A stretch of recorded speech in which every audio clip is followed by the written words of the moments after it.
I'm national correspondent Kayla Gaskins in Washington. As the world's attention focuses on Israel and Iran's fight, some are raising concerns China could take advantage of the moment to make a move for Taiwan. For decades, China has eyed Taiwan, waiting and planning for the right moment to assert control and reunify the island with mainland China. We need to be watching what's going on in Taiwan. Some experts worry China might get the idea that now is a good time for such a move. I believe that this is the most delicate situation in the entire world right now, as the world's attention concentrates on the Middle East. Please be watchful what China is doing. NATO's Secretary General urging attention be paid to China's military expansions. China itself also rapidly building up its armed forces to levels we have never ever seen before. So the international security situation has changed dramatically. Earlier this month, the Chinese Navy conducting unprecedented drills in the Pacific involving 2 of their aircraft carriers. Taiwan's vice president pointing out an aggressive China is not just a Taiwan problem. Again, raise that it's not only around Taiwan. They are all over the South China Sea. They're to the north, around Japan. Meanwhile, as China flexes its naval might in the region, the Israel-Iran war prompting the United States to move the Nimitz aircraft carrier and strike group out of Asia and to the Middle East. China, although friendly with Iran, has not come to their aid, likely because it's not in China's interest for the conflict to escalate further, especially as Iran threatens to close the Strait of Hormuz. 20% of the world's oil passes through that waterway. China's limited. They don't want the Straits of Hormuz closed because that's where they rely on the bulk of their energy. Most of their oil comes from Iran. So what they don't want is an escalation that leads Israel to strike oil refineries. Beijing is watching President Trump's every move regarding Israel and Iran to better understand his sometimes hard to predict foreign policy approach. Notes China will take into consideration when making decisions about Taiwan. In Washington, I'm Kayla Gaskins. Joining us to discuss, Chinese Communist Party expert Dr. Gordon Chang. And obviously, the NATO summit and the conflict in the Middle East is hanging over that right now. The NATO Secretary General expressed a concern over China's military buildup around Taiwan. How could what the U.S. does next with all of the international conflicts right now impact what China does? I think it could impact 2 ways. One of them is that the Chinese can see that the United States is bogged down in the Middle East, and they may believe that they have open season on Taiwan or the Philippines. In the last couple of days, starting June 19th, China started to pressure Taiwan in its airspace with these 74 flights going very close to Taiwan, 61 of them across the median line, in other words, into Taiwan airspace.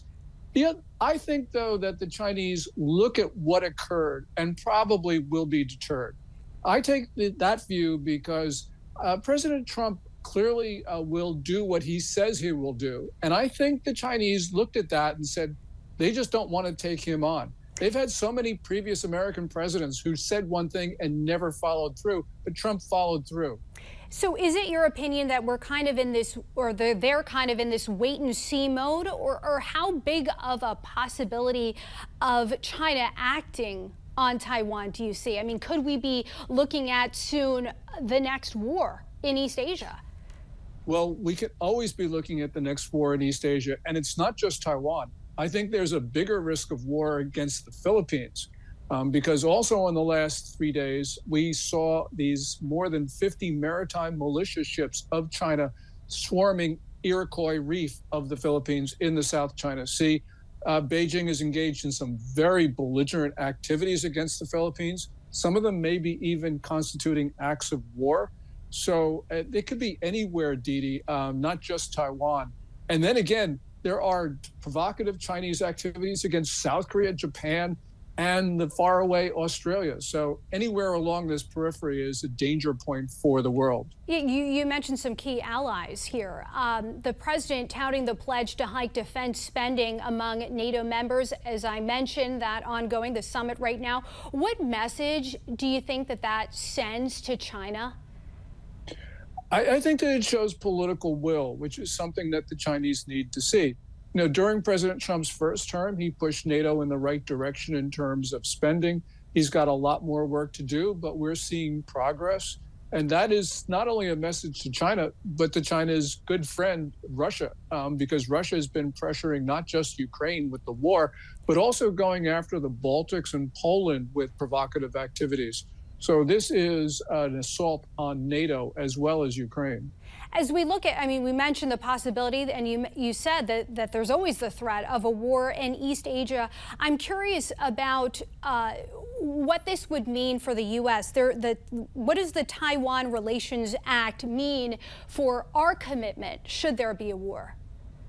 Well, our commitment is to basically make sure that Taiwan has military equipment that it needs to defend itself.